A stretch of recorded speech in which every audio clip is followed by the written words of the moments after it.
오늘 말씀 마태복음 25장 13절 한 절 말씀 보겠습니다. 마태복음 25장 13절 말씀입니다. 함께 읽겠습니다. 그런즉 깨어 있으라. 너희는 그 날과 그 때를 알지 못하느니라. 아멘. 지난주에 미국에 사는 사촌 동생과 전화 통화하면서 지금 미국 상황 안 좋다라는 얘기를 좀 많이 들었어요. 마스크 구하기도 어렵고 또 사러 나가기도 위험하다라고 얘기해서 마스크 좀 보내줄까를 얘기를 했더니 뭐 이런저런 제한성이 많이 있잖아요. 그래서 저희도 이렇게 알고 있어서 못 보내고 있었는데 인터넷 이렇게 찾아보니까 저번 달부터 한 사람당 한 200만 원치 보낼 수 있는 그런 요건들이 생겨서 부랴부랴 주문해서 또 한국용품, 또 그리워하는 또 한국용품들을 좀 이렇게 담아서 몇 킬로 이렇게 했더니 택배비 한 10만 원 정도 나오더라고요. 그래서 보냈어요. 이게 오래 걸리겠죠. 한국 우편이라고 해도 또 오래 걸릴 텐데 미리 우리가 이제 이런 거 보냈다 이렇게 사진 찍어서 이제 보냈습니다. 이렇게 기다리겠죠. 또 저희도 이제 그 소식 듣겠죠. 잘 받았어요. 너무 좋아요. 이런 소식을 들을 겁니다. 이렇게 우리는 매일매일 기다림의 연속인 것 같아요. 기다리는 것도 즐겁고 또 기다리는 것이 또 우리 마음을 즐겁게 하는데 사실상 그 기다림이라는 것은 기다림의 내용인 것이죠. 우리 삶이 힘들고 어려운 것은 그 기다림의 내용이 이루어지지 않았기 때문입니다. 남편의 승진과 또 대학의 자녀가 자녀의 대학, 또 우리 재정의 어떤 회복, 이것을 기다림의 내용이잖아요. 기다리지만 잘 이루어지지, 내 마음대로 이루어지지 않는 것에 우리는 실망합니다. 그렇지만 우리가 아까 말씀드린 대로 우리 미국으로 택배를 보냈을 때에 그 당시 그 시간 안에 마스크 부족하고 어려워서 그 하나 가지고 벌벌 떨 때에 이제 마스크가 몇백 장이 오고 있어. 그 생각을 가지면 좀 여유로운 마음이 생기잖아요. 기다리는 마음이 생기잖아요. 결국 우리의 기다림의 내용이 우리에게 확실히 손에 잡히지 않다 할지라도 우리가 그 기다림을 가지고 또 기뻐하면서 우리가 기다리는 그런 마음들은 그래도 즐겁다라는 거죠. 결국 우리 기독교는 기다림의 종교, 생명의 종교이니 기다림의 종교다라는 생각하게 됩니다. 요즘 드라마에 산후조리원이라는 드라마 하더라고요. 저랑 이렇게 깊은 관계가 있어서 보지는 않지만 이렇게 그 내용에 빠지는 분들이 그래 내가 저랬지. 또 앞으로 아이를 출산할 그런 분들과 또 출산하신 분들이 그 아이를 키우는 어려움들, 두려움들에 대한 그런 드라마인 것 같아요. 우리 아까 말씀드린 대로 맑음이도 이제 1년 지났습니다. 태어난 지 무럭무럭 또 잘 자라는데 우리가 그 자녀를 이제 기다리잖아요. 그 기다림으로 인하여서 아이가 태어났고 또 그 기다림으로 아이가 성장하고 또 그 기다림으로 아이가 더 건강해지는 그런 모습들이 있지 않습니까? 마찬가지로 우리가 주님을 기다리는 그 마음, 생명의 은혜를 주신 주님을 기다리는 그 마음을 우리가 기다릴 때에 예수님이 승천하실 때에 사도행전 1장 11절에서 이렇게 묘사를 하고 있어요. 이르되 갈릴리 사람들아 어찌하여 서서 하늘을 쳐다보느냐. 너희 가운데에서 하늘로 올려지신 이 예수는 하늘로 가심을 본 그대로 어떻게 오시리라 하였느니라 라는 말씀이 있어요. 그러면서 우리가 잘 아는 요한계시록 말씀이 있죠. 우리 한번 같이 22장 20절 말씀 함께 읽겠습니다. 시작.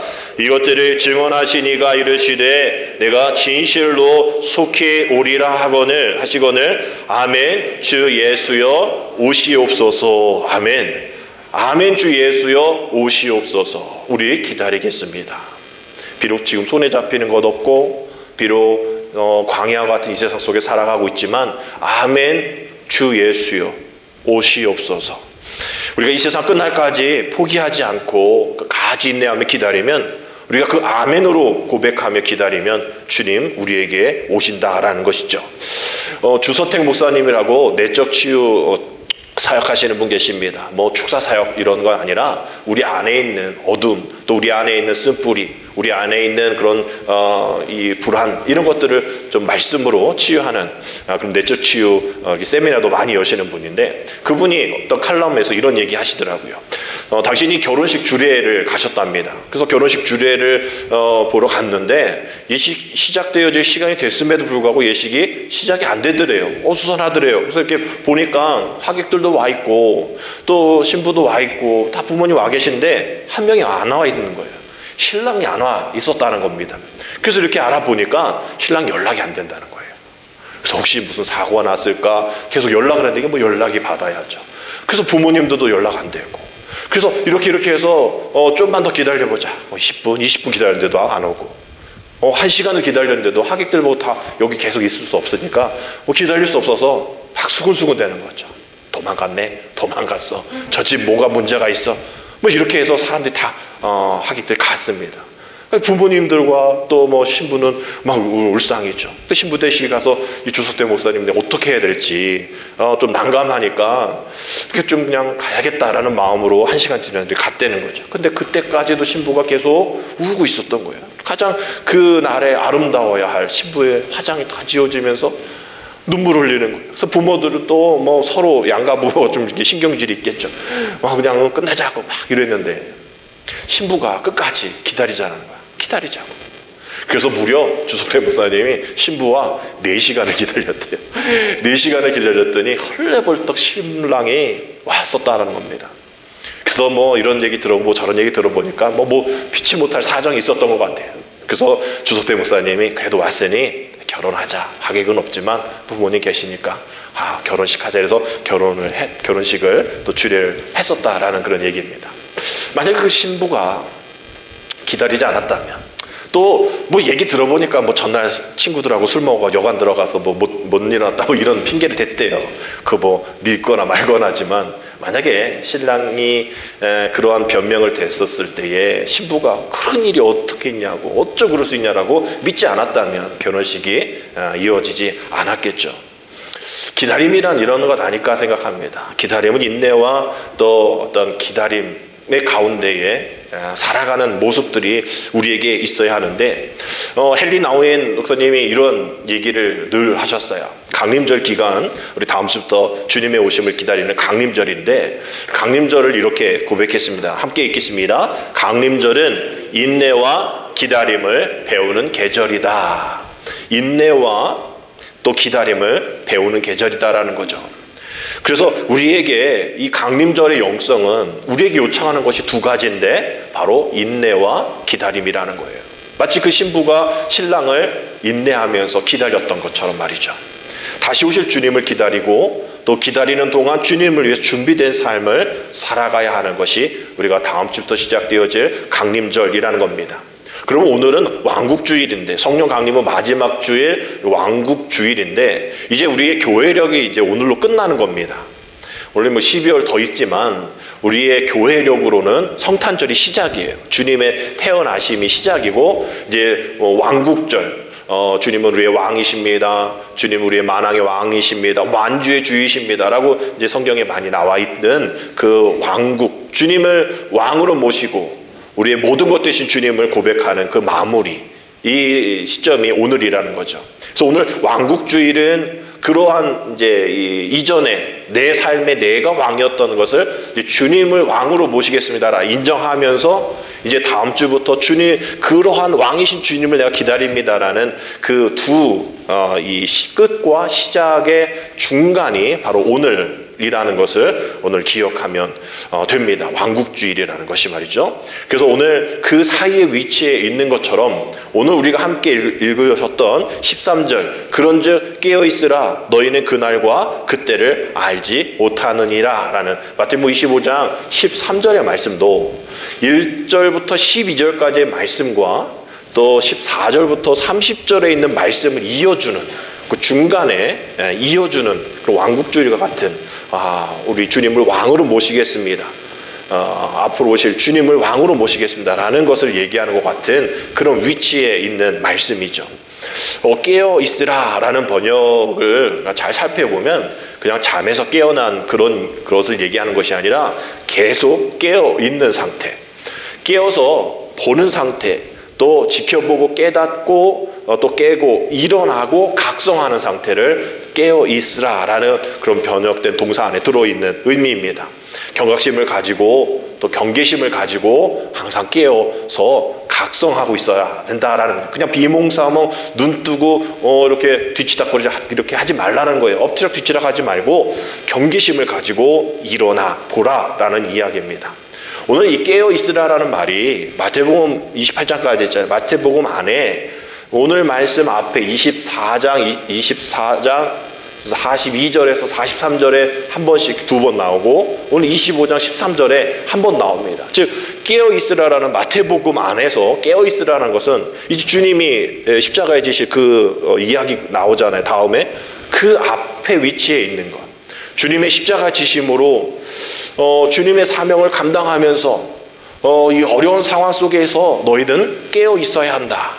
겟세마네 동산에서의 그 제자들의 깨어남에 대한 요청과 마찬가지로 우리에게 주시는 그런 말씀은, 기다림은 깨어 있어야 한다.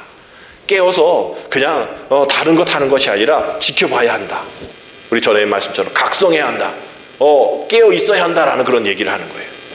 그래서 이렇게 깨어 있으라는 이 명령이 아까 말씀드린 대로 앞에 있고 또 뒤에도 있는 말씀으로 나아갈 때에 그 앞에 있는 1절부터 12절은 어떤 비유가 나오냐면 열처녀에 대한 비유가 나오고, 뒤에 14절부터 30절까지는 우리가 잘 아는 달란트의 비유입니다.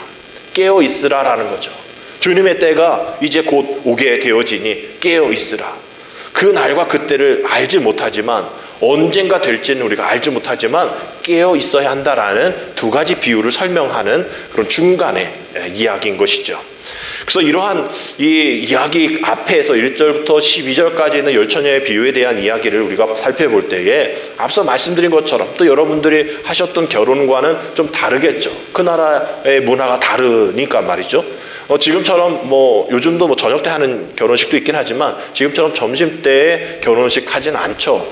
더운 날씨에 그러한 환경이니까 저녁 때에 결혼식을 하게 됩니다. 그리고 1시간 하는 게 아니라 무려 길게는 2주 정도 결혼식을 하게 되어지는 것이죠. 준비할 것이 참 많은 거예요. 그래서 여기서 열처녀는 결혼하는 처녀를 얘기하는 것보다 그 신랑의 집에 있는 10명의 여종을 얘기하면 됩니다. 그 준비, 결혼식 준비인 것이죠.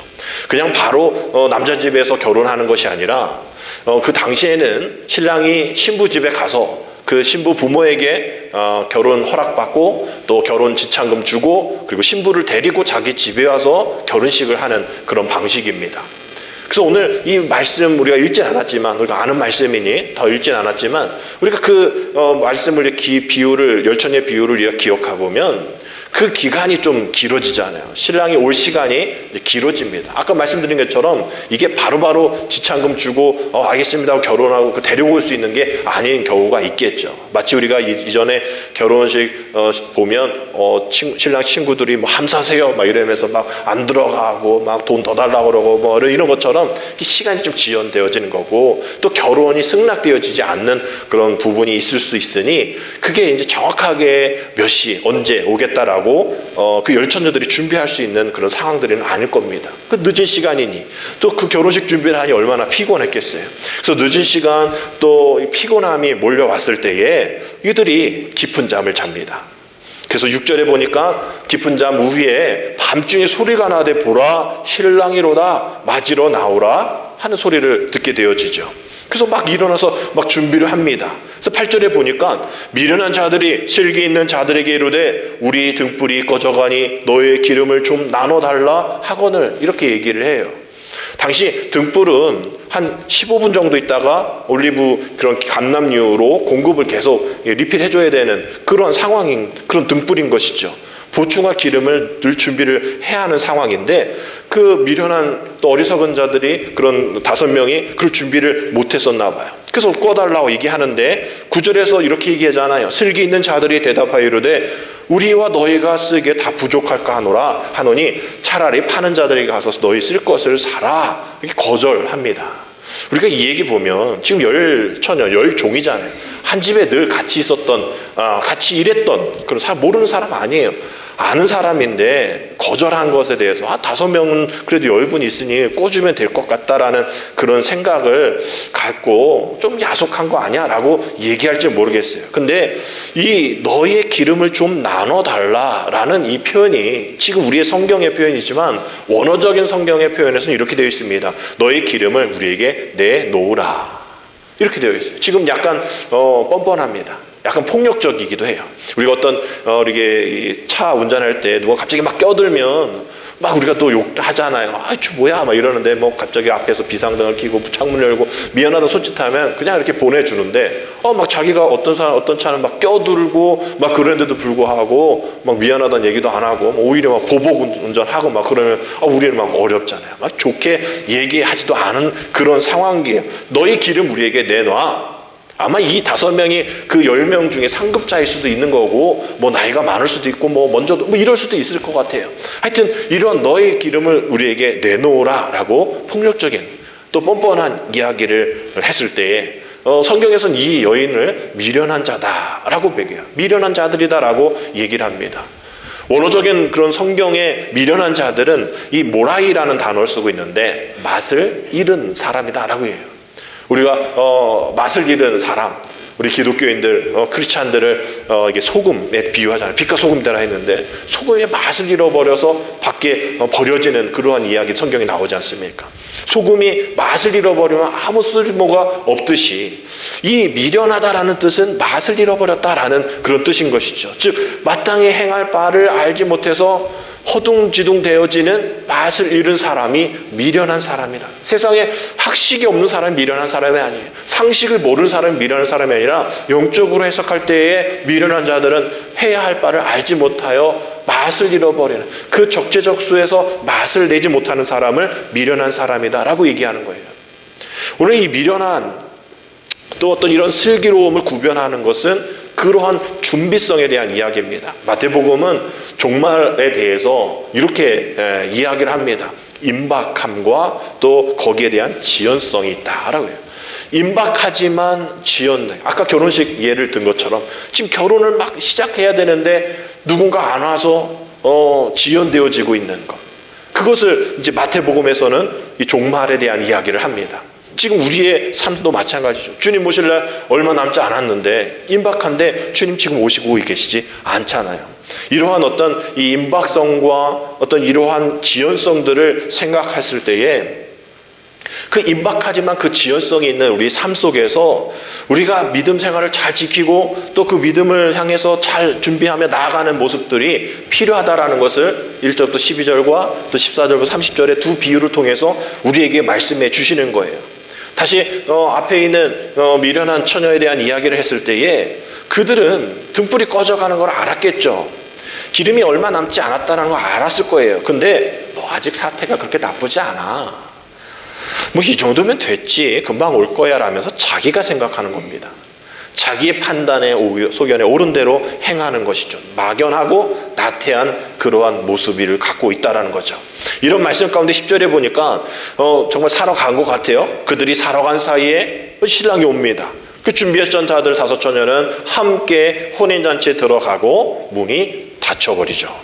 그리고 결정적인 최종적인 그녀들의 운명이 이제 11절에 나오고 간절한 호소가 11절에 나옵니다. 우리 함께 읽겠습니다. 그 후에 남은 처녀들이 와서 이르되 주여 주여 우리에게 열어주소서. 주여 주여 우리에게 열어주소서. 지금 두 번째 거절인 거잖아요. 처음에는 그 5처녀 슬기로운 자들이 기름 나눠달라. No. 마지막에는 그 사고 왔는데도 우리 열어달라고 했는데 no. 두 번의 거절을 당합니다.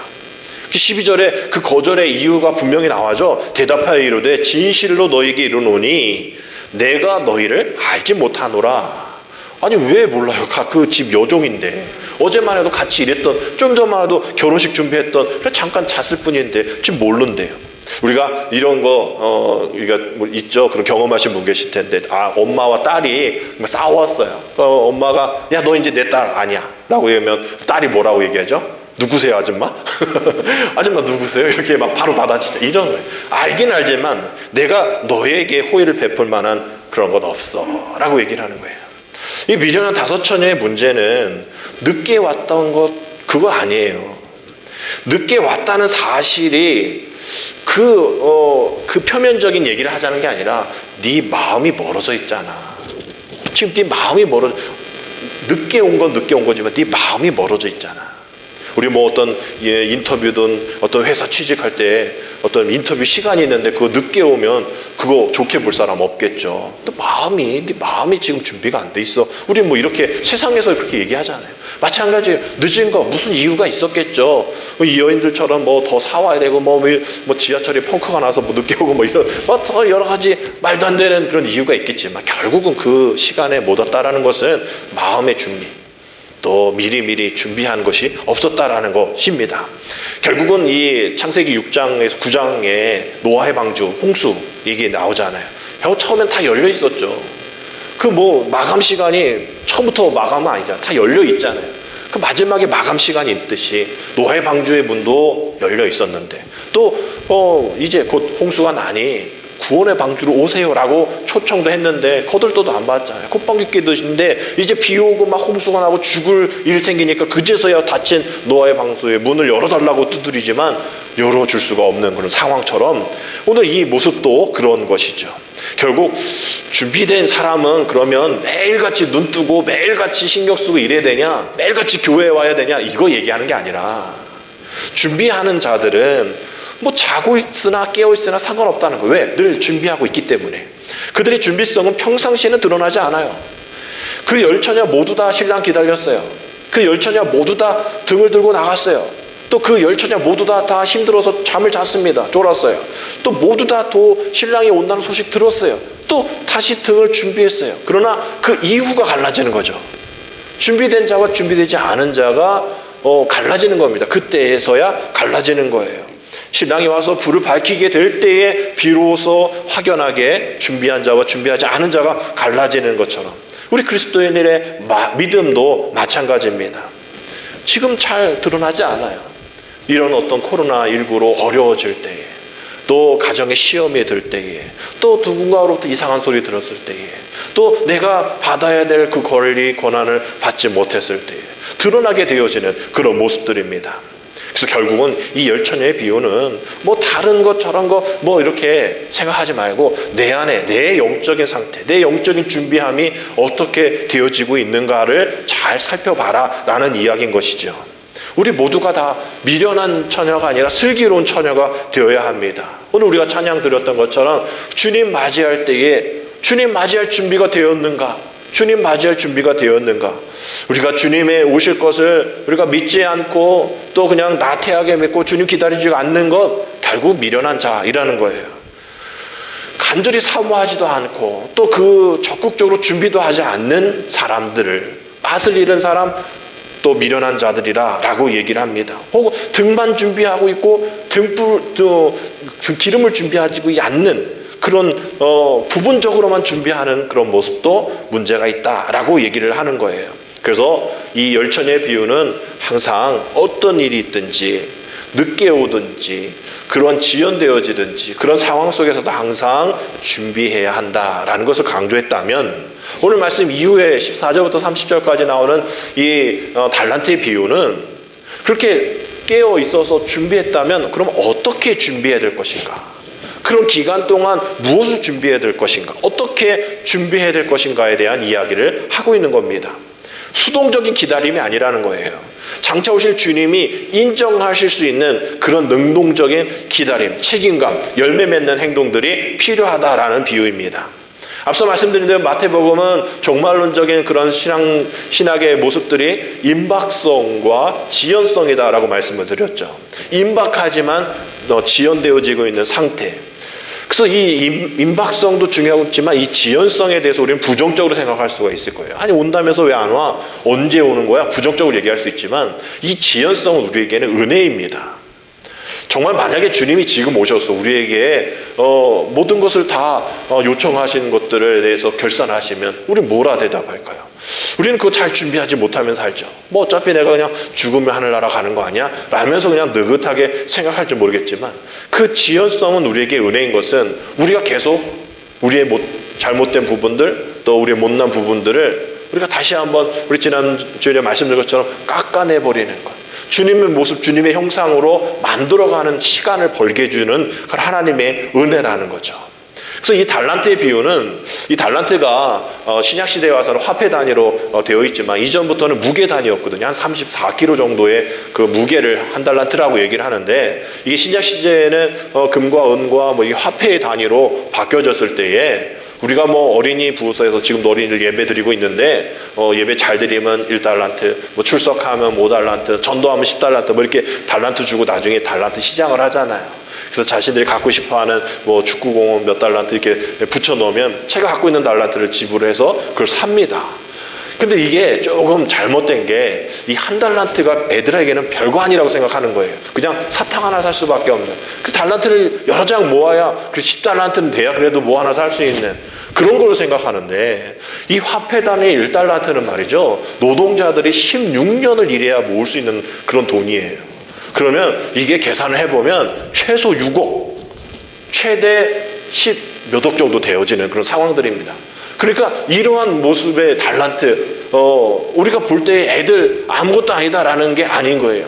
아주 중요하고 크고 묵직한 그런 책임이 있는 그런 겁니다.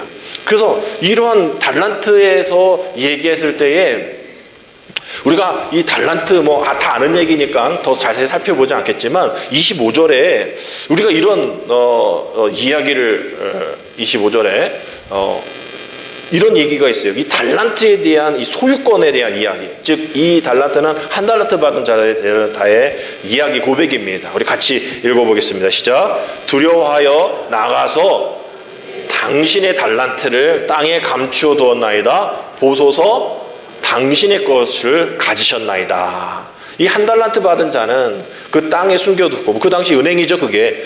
숨겨놓고, 뭐 은행 그때 없었으니까 숨겨놓고 그것을 쓰고, 그래서 이게 어디다 숨겨놨는지를 몰라서 못 찾기도 하고, 지금의 은행인 거예요. 은행에 디파짓 하는 거지. 은행에 입금해놓고 주인이 왔을 때 그냥 출금해가는 거랑 똑같은 거예요. 근데 이 달란트의 소유권을 당신의 것이라고 얘기하죠. 당신의 달란트, 당신의 것이라 얘기합니다. 나하고는 상관없는 거예요.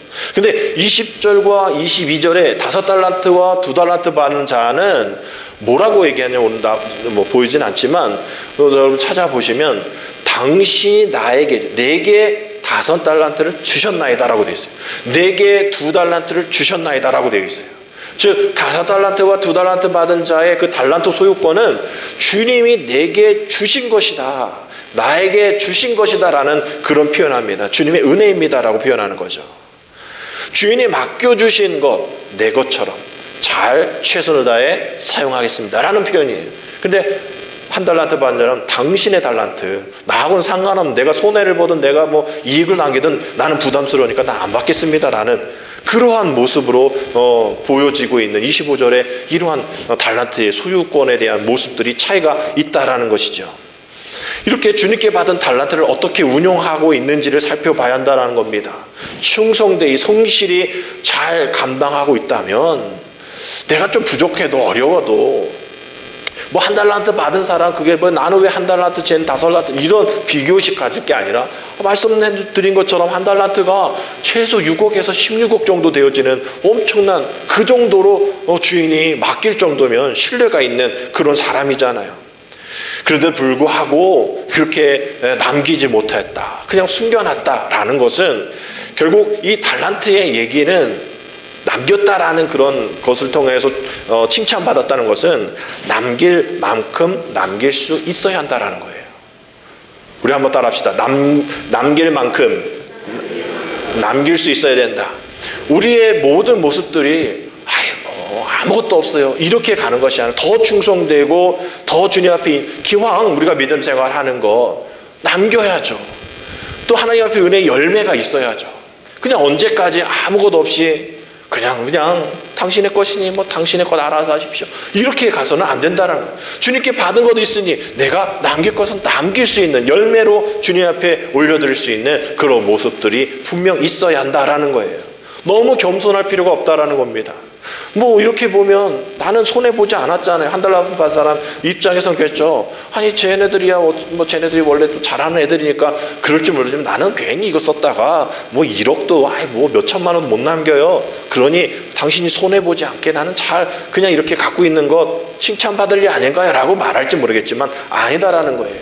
아까 말씀드린 대로 이 비유는 그 깨어서 가만히 있으라는 얘기가 아니라 숨겨놓으라는 것이 아니라 어떻게 그 주인을 기다릴 것인가에 대한 비유를 주님이 말씀하신 것이라면 이 마지막에 30절에 이 한 달란트 받은 자에 대한 평이 이렇게 되어 있죠. 함께 읽겠습니다. 이 무익한 종을 바깥 어두운 데로 내쫓으라. 거기서 슬피 울며 이를 갈리라 하니라. 미련한 다섯 처녀가 그 잔치에 혼잔치에 들어감을 거부당한 것처럼 그 무익한 종에게도 역시 바깥 어두운 데로 내어 쫓게 되어지는 그런 상황이 생긴다라는 거예요. 주님이 오실 때 분명한 그 열매를 확인하신다라는 겁니다. 이 두 비유를 통해서 깨어 있으라 그날과 그때를 우리가 알지 못한다. 즉 기다리는 이들은 그 기다림의 자리에서 벗어나면 안 된다라는 그런 이야기를 하는 겁니다. 왜? 그 기다림의 시간 안에 주님이 오시기 때문에. 그래서 독일의 사상가 발터 베냐민이 이러한 얘기를 했죠. 매 순간은 메시아가 들어올 수 있는 작은 문이다. 매 시간마다 우리가 주님을 기다리는 그 시간 속에 주님이 우리에게 들어오시는 그런 시간들이라는 것을 우리는 기다려야 된다는 거예요. 근데 우리는 기다림이 너무 짧죠. 기다려 봤다라는 거예요.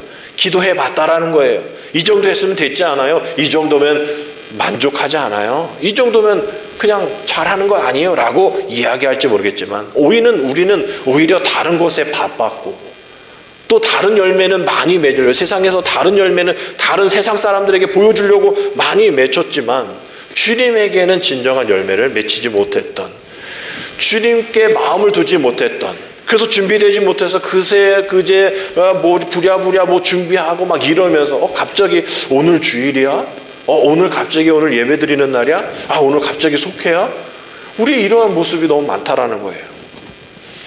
우리가 주님의 오심을 기다리며 하늘의 영광, 이 땅에는 축복, 평화의 왕이 오르신 주님을 기다립니다. 라면서 우리가 다음 주부터 뭐 초도 하나씩 강림절 4개의 초가 이제 켜질 텐데 주님을 오심을 기다리면서도 우리 기다림은 너무나 다른 것에 빠른 거예요. 우리의 너무나 다른 일에 바쁘고 우리의 너무 다른 일에 마음을 빼앗기는 우리들 모습이 있습니다. 오늘 제목처럼 여러분들은 어떻게 주님을 기다리고 계십니까? 슬기로운 다섯 처녀와 같이 기다리십니까? 아니면 미련한 맛을 잃은 그런 다섯 처녀와 같이 기다리시나요? 5달란트 2달란트 받은 자와 같이 기다리는 그 주인의 오심을 기다리면서 최선을 다해서 어떻게 이것을 맡겨주신 사명을 감당할까 애쓰며 노력하면서 남기면서 살아가고 계십니까? 아니면 그냥 무익한 종이라 평받는 그러한 사처럼 그냥 땅에 묻어두고 아무것도 하지 않는 그런 모습으로 우리가 살아가고 있나요? 우리가 분명히 기억해야 될 것은 19절에 우리 같이 읽겠습니다. 오랜 후에 그 종들의 주인이 돌아와 그들과 결산할세. 주님 오신다라는 거예요. 그 임박성과 그 지연성 가운데 주님 반드시 오신다는 거예요. 그래서 아까 요한계시록 말씀처럼 아멘 주여 오시옵소서라고 우리가 고백하는데 막상 오시면 우리가 긴장하고 또 우리가 뭐 어떻게 할지 모르는 상황 속에 있을 때에 주님이 분명 결산한다라는 사실. 아까도 우리 이제 임원 보고서 이제 내라고 안내석에 놨잖아요. 이제 많은 분들 이거 어떻게 적어 기억이 안 나지. 뭐 주일 몇 번 참석했는지 뭐 새벽 예배 새벽 예배는 제가 다 기록을 해놨으니까 여러분들 잘 참석 못해도 잘 몰라도 제가 다 써드릴 테니까 뭐 이렇게 1년을 결산하면서 적는 거 볼 때 힘든 이유가 뭐예요? 그렇게 늘 생각하면서 살지 않았던 거죠. 내가 주일 53, 52번 52번의 주일 예배는 내가 빠지지 않겠다 해서 안 빠졌으면 52 쓰면 되는 거죠. 내가 새벽에 일주일에 늘 한 번은 나갔다. 그럼 52에 한 번. 그러면 52. 이렇게 딱 적혀지는데 몰라. 내가 주일을 몇 번 빠졌는지 또 내가 헌금 생활 했는지 전도 생활 했는지 모르니까 적기가 어려운 거죠. 우리가 늘 우리 안에 있는 그런 일들을 결실을 맺고 결산하실 그 주님 앞에. 우리가 회사에서도 결산하는 거 그 대충 뭐 그렇다고 쳐요. 안 되잖아요. 정확한 이게 있어야죠. 그렇게 안 하면 공금 횡령이 되어지는 거고, 그게 문제가 생기는 거 아닙니까? 그 정확한 결산이 있어야 내년을 잘 준비하는 것처럼 우리가 신앙생활을 잘 준비하면서 우리의 맡겨주신 그런 분량대로, 우리 기준대로, 우리 한 달란트면 한 달란트, 두 달란트면 두 달란트, 다섯 달란트면 다섯 달란트, 슬기로운 5명이라면 5명, 우리가 이 것에 대한, 그것의 결산에 대한 이야기를 하게 되어질 수 있는 겁니다. 이 달란트를 활용하지 않는 자는 말씀을 보면 그 달란트까지도 회수당해요. 그 달란트의 가치를 아는 자에게 그 달란트가 옮겨집니다. 마치 에서와 야곱의 장자권 다툼에서 우리가 알다시피 그 장자권의 가치를 팥죽 한 그릇보다도 못한 것으로 여겼던 에서에게서 장자권이 옮겨지잖아요. 그 가치를 알고 사모했던 야곱에게 그 장자권이 옮겨지는 겁니다. 마지막 날에 이런 일들이 빈번해진다라는 것이죠. 이제 우리가 다음 주에 강림절을 시작하면서 주님의 오심을 기다릴 때에 우리가 그 기다림의 가치를 알고 우리가 주님 앞에서 충성된 또 성실한 그런 슬기로운 처녀와 또 둘 달란트를 받은 이들처럼 정말 우리가 그렇게 순종하며 감당할 수 있는 우리가 되어질 수 있기 위해 우리는 어떻게 준비하며 기다리고 있을까를 점검하시고 우리에게 맡겨주신 것 있다면 또 그것을 우리가 찾고 발견했다면 우리가 그것을 향해서 잘 열매 맺을 수 있는, 남길 수 있는 우리 모두가 되어질 수 있도록 주님의 즐거움에 참여할 수 있도록 우리가 남은 시간 우리가 정말 주님 앞에 헌신할 수 있도록 여러분 다시 한번 되돌아볼 수 있는 시간이 되어지길 원합니다. 그래서 다음 주에 우리 강림절 시작할 때에 우리가 편안한 마음으로 또 주님이 결산할 때에 정말 주님이 우리의 삶을 이렇게 인도하여 주셨습니다. 1년 이렇게 은혜 가운데 어려움 가운데 있었지만 은혜 가운데 잘 보냈습니다. 어려웠던 내 가정의 삶이었지만 하나님 나를 지켜주시고 내 마음을 주장하여 주셔서 그 어떤 것에서 흔들리지 않고 깨어 기도하는 그런 믿음의 사람이 되었습니다라고 고백할 수 있는 우리가 되어질 수 있도록 우리가 잘 점검하고 잘 기다리며 준비하는 저와 여러분 되시기를 주님의 이름으로 축복합니다. 기도드립니다. 하나님, 주님께서 주신 사명에 충성과 책임을 다하여 주님으로부터 칭찬과 아름다운 지위와 믿음의 큰 담력을 얻기를 원합니다. 이 시간 주님을 기다리며 기도하오니 늘 깨어있게 하시고 언제 어느 때에 주님이 오시더라도 준비되어서 천국잔치에 참여하는 또 귀하고 충성된 종이라 칭찬받을 수 있는 우리 모두가 되게 인도하여 주시옵소서. 우리의 모두가 함께 그 천국잔치에 참여하기를 원합니다. 함께 중보하며 기도하게 하시고 이끌어가게 하시고 위로하며 또 밀어주며 또 끌어주는 우리 모두가 되어서 함께 슬기로운 자가 되어 세상의 빛과 소금으로 맛을 잃지 않는 또한 준비되어서 주님께 칭찬 듣는 우리 모두가 되게 주여 도와주시옵소서. 예수님의 이름으로 감사하며 기도드립니다. 아멘.